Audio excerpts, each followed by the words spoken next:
we're going to take a look at a project for Billie Eilish.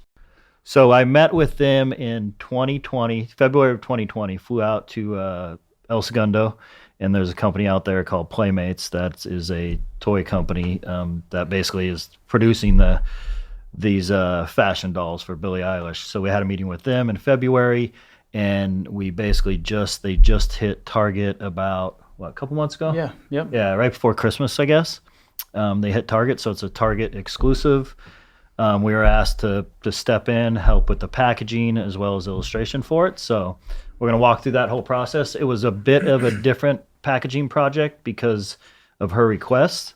So we'll kind of dive into that and show you how we executed the whole deal. Her whole concern was this thing had to be eco-friendly. Yep. So she didn't want a bunch of plastic. She wanted zero plastic involved in the packaging. She wanted this box or whatever it is, blister card box, whatever the doll was going to be held in. She either you could recycle it or you could reuse it Yep. and not throw it away. Yeah, fully sustainable. So Yep. even to me, it's kind of like an idea that for packaging I've never really thought of. So even recycling's cool, but the fact that it's you reuse it, it's the stage that she's standing on. It kind of just opened my eyes to like, oh, this is pretty smart actually. Like you can use this as part of the background of the toy. So pretty cool. Yeah, so we'll get into kind of the packaging and how that all went down. But to kick it off, we were asked to do illustrations of her. They knew that the outside of the packaging, they wanted basically a portrait of her based on the music video. Yep. They didn't know what style, what they wanted, like what is she going to look like. We had a couple poses from the music video that we could illustrate from. So we basically showed them a couple different options for the illustration phase of it. And there's two music videos. One of them is The Bad Guy, and the other one is the All Girls Go to Hell. So each one has a different vibe. So Brandon and Damaso basically dove in and did a bunch of different styles of illustration for these. Look at that blue line sketch of like her as an alien or whatever it is. Yeah, that's black eyes with the that's crazy. wings. Yeah, angel alien looking thing. And it's pretty tight sketch too. You know what you're getting when it goes to final. Yeah, Brandon's really good at that. A lot of times when we send a sketch from Brandon or Damaso, they're like, "This looks like finished art." Like I was expecting something super rough or they're like, whatever. Yeah, that's great. Send it over. And you're like, wait, whoa, we gotta ink it first. Mm-hmm. Yeah, that just happened with Damaso and this big Hot Wheels project. Yeah, he's like, "It looks great. Send it." I'm like, "This is not final. Yeah. This is a sketch. This is a color sketch." Yeah. Like, so we started here with these illustrations. Some of these are taken a little bit further. Some of them are the blue line, and then showing the actual inked and colored version. I love the eyes, how there's like no pupil or iris or anything. It's just kind of like a marble statue. Yeah, it totally gives it a different vibe. Yeah, it's and that was obviously part of the video. Yeah, so, it's just like a dark, sinister piece to it. I like that. Yep. Even the type on the red right here, that's pretty cool. Yeah, it's cool. I think Palace maybe uses that for their skate logo. So it's like, anything that you could do that Supreme and Palace are doing, right, follow in the footsteps, and it's gonna work. For sure. The kids are gonna like it. Yeah, which that logo, that type, that Billie Eilish type, that's up the side of the packaging here. So kind of has some NASCAR vibes to it, but I'm into it. Yeah, so that's basically her logo, but that's also a font that you can type out. Yeah, I think it's on DeFont. Yeah. So yeah, we'll scrolling through some of these illustrations here. Black line, a little more heavy. Ooh. Damaso, a little more suggestion, just more based on shapes. Yeah, this yellow piece here, Damaso gets crazy with wrinkles and folds and fabrics. He's like, he's crazy with that. So seeing this like sweatshirt and all the different, highlights and shadows and value basically to the hoodie, it's amazing. That's crazy. In this music video, there's basically this like yellow wall that she steps through, breaks through the paper, and then comes out and starts doing the music video. So we had to show her basically coming through the wall or have something with that wall. Yeah, that's tight. So these were both Damaso's pieces. Same thing, And the likeness is there. There's not even that many lines in the face, but boy, you can tell who that is. That is great. Yeah, which is that's tough. I mean, as a graphic designer, a non-illustrator, that is the hardest thing ever. I can maybe draw something that's mechanical, but once you get to a person or anything that doesn't have any structure to it, that's the hard part. For sure. So those were the sketches presented to them, And then from there, So were they hyped on those sketches overall? they were hyped. They came back and basically selected 2 different styles that we'll show you in the following round, and she had some changes. I mean, problem with a project like this is it's going to the toy manufacturer. They're going from there to her manager, who then shows it to her. Yep. So there's a couple people in the middle that need to get this thing approved. So Yeah. there was a bit of a lag time on approval on her facial expressions and stuff like that. But she had some minor changes, not much. Came back, and we kind of ran with these 2 different styles. So basically from here, the illustrations were approved, and it was time to jump into the packaging. So they had, based on the size of the doll, they had, which we can start pulling some of this out here. So they had, a size of box that this thing could actually sit in. So they sent over to us a rough die line that we could work within. Yep. So this is where I sat down with them. We kind of went through the process of, okay, this thing needs to be basically recyclable. She wants, and her idea of the recyclable was, I want to be able to take the doll out of the packaging and somebody reuses the packaging, not throw it away, not throw it in the recycling bin, but you have to use the box, use the packaging. So that was a bit of a challenge. It's like, okay, well, how are we going to make this happen? What is that box going to be? And how is someone going to engineer it where it unfolds, it holds the toy, it unfolds, and then becomes something else. So I feel like it's, the engineer had a pretty gnarly job in this packaging project, but it came out good. I mean, even the idea again of reusing the packaging, like, brilliant. Great idea. Yeah. So we basically sit down, figure out, okay, this thing's going to need to unfold and refold into what? Into, how about a stage? How about her stage? How about the background in the music video? So we looked at what those backgrounds were. For this video, like I said, it was, this paper background that she had ripped through. So, okay, let's run with that. I think that's back here. So it's, she came on this thing, pretty cool. I mean, that's like pretty much the part of the video. And so basically this, where's the other one? Oh, there it is. Yep, Dustin's got it handled. So basically this needed to end up being this. So we presented some ideas to the packaging engineer. So most boxes and packaging for anything that's shipped is usually set up by a packaging engineer. There's engineers that just deal with cardboard, how it folds, how the tabs fold into each other to actually hold it. How it sits on the shelf. Does it have a J-hook? Is it standing? Yep. Does it fit in Target's, allotted space? Yep. There's actually a lot of, stuff that goes with that. For sure. So we sent over the idea to the packaging structural designer. He sent back basically this 3D working file of it, rotating. He actually built the box, shot a video of him spinning it around, him unfolding it, cut out of paper, and sent that back to us.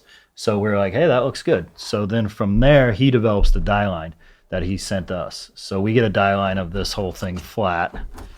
And then it's up to us to print it out, fold it up, make sure that, this panel's the left panel, this is the right panel, type goes this way. It's facing, not flipped around. It's not upside down. Everything's facing the right way. And I mean, we're gonna put the template on screen and seeing this thing. The template on there.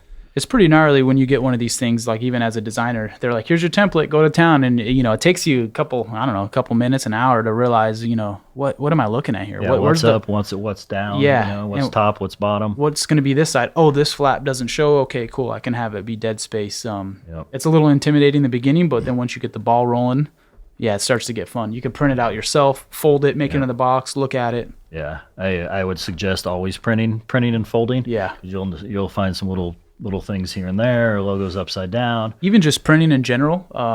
You think your stuff's done, we'll do a logo and be like, wow, it looks great on screen, and you'll print it out, hang it up, and you're like, oh man, I've noticed 2 or 3 things that look really weird. So especially with page layout, if you're laying out a page, whether it's an ad or a catalog or something like that, man, you have to print that out. It just looks different. I don't know why that is. I mean, type size, all that just looks totally different when it's printed. Yeah, there's techniques they're going to tell you where like zoom out, make it, really small and zoom out and look at it, which works and is great. But once you print it and look at it, from across the room, it's just going to have a different vibe. So when you think you're done, maybe you're only 70% of the way done. So exactly. Yeah, it's that's just a little I don't know, trick that I use. Yeah. So yep. So basically we started laying out. I worked with Brandon. Brandon did the illustrations, Brandon and Damaso, and I basically worked with them, changes on the illustration, and then started mocking up the box because we knew it was going to be done on craft paper. So at that point, you go grab some stock craft paper. Yep. From the internet, whatever, lay that in as your background. So you're working on top of that brown, that craft paper look, And I would recommend doing that because, if you just design on white, you think you have a certain value of separation that you're like, okay, this is what it's going to look like. But when you put it on the craft and you're like, oh, it totally doesn't look good. I need to recolor now. So start from the beginning on craft. Yep. Because it's going to save you, an hour in the end. Instead of recoloring. Yeah, and the client, obviously will appreciate and can visualize it a little better when they see it, mocked up on the actual craft paper. So definitely going to sell it better. Yeah. So we started laying this thing out, and honestly, minor changes. They were super easy to work with. Super pumped on the way that we had, designed it to, fold from this, apart into basically this. You can see it on the 3D file that we'll show. So it worked out great. We had to develop this die in the middle here, this cutout. So I had this thing huge coming down like this and in a couple different ways, printed folding kind of rips on it. So it looked a little bit more realistic. In the end, I think they came back and were kind of like, we need to keep this thing simple. There's a piece of plastic behind here. Yeah. So they kind of dumbed down. I had this thing a bit more detailed, dumbed it down a little bit, but it ended up working. Yeah, it's not bad. Yeah. I never saw that version, so I never, questioned this, how it is. But, yep. We got to keep this thing pristine, in case we want to sell it on eBay in the future. Like, I see you ripping it apart there. Go easy on that, That's your retirement or my retirement or something right there. Yep. Yeah. So this was fun. I mean, it ended up. I love the black on craft kind of look. I mean, it reminds me of mystery skateboards and kind of just black and white. Can't go wrong with black and white. Yeah, it's easy just to overcook it. You know what I mean? Mm-hmm. Like, and this is personally what I like. This is simple, straight to the point. It's black. You get it. And when you're going down Target, walking down the aisle, looking at all the dolls, this is going to stand apart from the rest. It doesn't have, again, all the gradients and bells and whistles. It's just simple, and because it's simple, it's just gonna look great and jump off the shelves. The Graphic Design Guild, I guess it is. Won an award for sustainable package design, and so we have a printout and kind of an award thing from them. Say, we want to congratulate you and Lincoln Design on the virtual contribution to Playmates Toys award-winning performance on the 57th anniversary American Graphic Design Awards.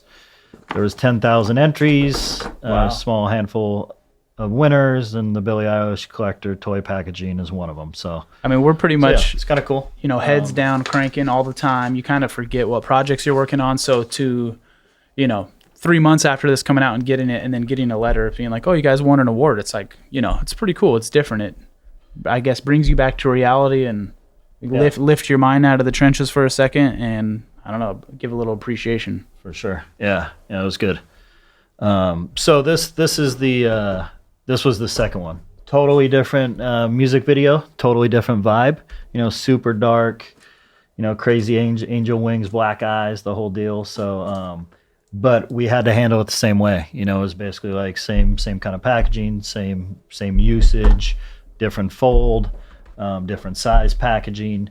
So the illustration style matched. They wanted it to match, and the next 3 in this series of 5 will match as well. So it's kind of that cut line kind of illustration, which works well for the craft paper. Yeah, that's like Brandon's specialty too. Yep. Mm-hmm. Yeah. Yeah, it's a good piece. I mean, even just to keep the material consistent. I mean, if you bought the first one and you go back down the aisle and you see the second one, it's a no-brainer. You're gonna buy it. So. Yeah, the one thing that I wish we could redo or was not done is and kind of a little lesson to designers and things is the back of this packaging. So this illustration is the same illustration that's done on top.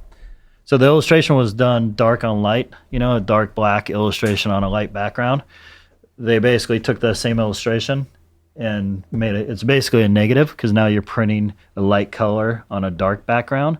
So what you get on the back is what looks like a negative of the illustration. Yeah. So huge pet peeve of mine, of Dustin's. One of the biggest. Even if you're in the silkscreen world, they'll use the same black plate and reverse it, use white ink on a black tee, and boy, there's nothing worse. It's like you guys couldn't front, a couple of $100 and just, this is different because it's not silkscreen, so there should be no cost added. Exactly. Someone just didn't know to put a fill under the black, and oh man, that is great piece, but that is a rookie move right there. Yeah, that's I'm a little bummed on that, but yeah, you can either fill that. If you lose the outline, then you can outline the whole piece. Yeah, and you'll keep the same look. Yeah, sometimes you can actually tell. Like you'll put a big stroke on it. Even then, you're like, oh, that's nasty. Like don't do the stroke. You could do a big white fill behind it and offset it. Shift click it right left. But and get kind of like a pin line on one side. Yeah, if anything, just we'll tell Damaso, hey, it needs to work on black and white, so he's gonna have to go above and beyond and do some extra rim light highlights to so when it does go on black, it still works without having to put a nasty old stroke behind it. Yep. Yeah, a lot of stuff that Brandon does. I ask him, hey, make sure it works on black and white, and he'll have an outline on it. You can turn off the black layer and it looks great. Which is definitely an extra. It's a pain in the ass. Yeah, well, it's extra work. It's extra work for sure. Yeah, definitely. And especially if you maybe have some motion or speed lines coming off of it, and if you put it on black, those aren't going to show up. So you're going to have to figure out a way to put a white underneath that, and it could be a little tricky. Sometimes Damaso's bummed at me when I'm like, hey, I need it on black and white. He's like, dude, just pick one. So what's it going to be used on? Sorry, D. Yeah, but especially in the apparel industry, you get a lot of designs you do that they want it on a black shirt, and then they'll sell out of that black shirt and they're like, oh, we need to make a white version of this, and sure as shit they just fill that thing with black and print it on white and it looks like crap. So. Yeah, it's pretty bad. Just for silk screening, pay the extra setup costs and get a new plate burned and do it the right way, because it's gonna look nasty and very rookie looking. Yep. But yeah, all in all, turned out good. We're super happy with it, and we're going to continue on with a couple others. So we'll have these up online on our portfolio here, probably once we get the other ones in. Go to your local Target. Try to see if you can find them still. Yeah. Buy them, collect them, maybe save them, keep them pristine. Yep. Be a retirement too, right here. Yeah. Who knows? Maybe she'll keep winning awards and whatnot, and this thing will be worth some money. I'm sure she's going to. All right. Yeah.